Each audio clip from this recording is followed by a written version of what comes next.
that was a phenomenal performance.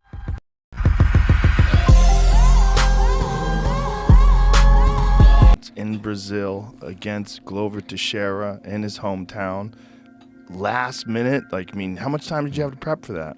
I had about 6 weeks. Oh, you did have 6 weeks. Yeah, I had 6 weeks. But it was, but you knew that it was it was supposed to be 3 rounds, and then they changed it to the title for 5 rounds, right? No. No, it was a title right away. That was right after Ankalaev and Jan Blachowicz. So right like from they there. They legitimately called me while they were still.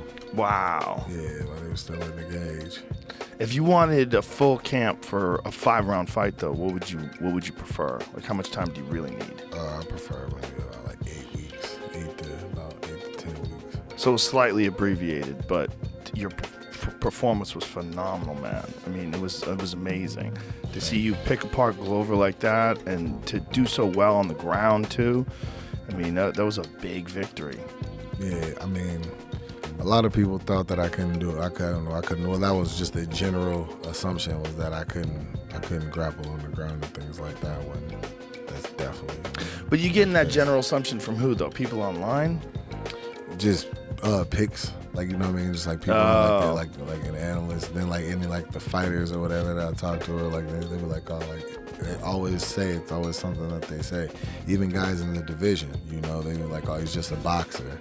You know, I don't know if he can really wrestle or if he can really wrestle kicks or anything like that. Yeah, they're questioning the kicks too. You know, so that's some of the biggest moments in the fight. That left high kick of yours. Yeah. Well, people are gonna question you until they can't anymore. Right. That's how it goes. You know, there's always, I don't know about this guy, and then all of a sudden he's the best ever.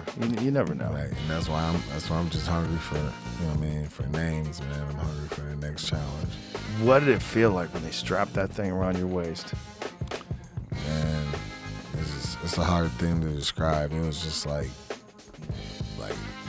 almost like unreal, like almost like living almost like in a dream, like one of the dreams that I've had, you know. And it was just like, I don't know, it was just crazy, just the weight of everything that I did and been through and everything. It was a lot.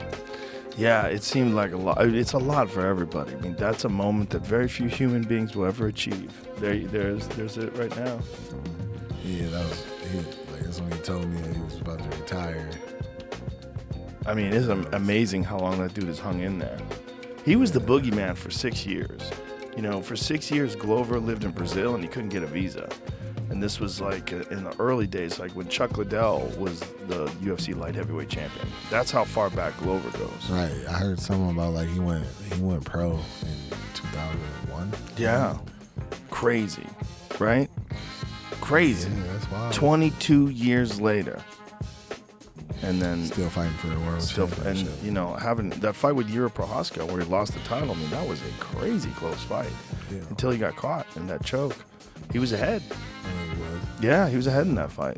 Yeah, I believe he was. That video that you made to Yuri was hilarious. We played it on the podcast. Yeah, man. You can't let it slide. That's what she said. That's what she said. That was the first thing that came in my head whenever he said, I'm coming. Now, I can't, like, bro.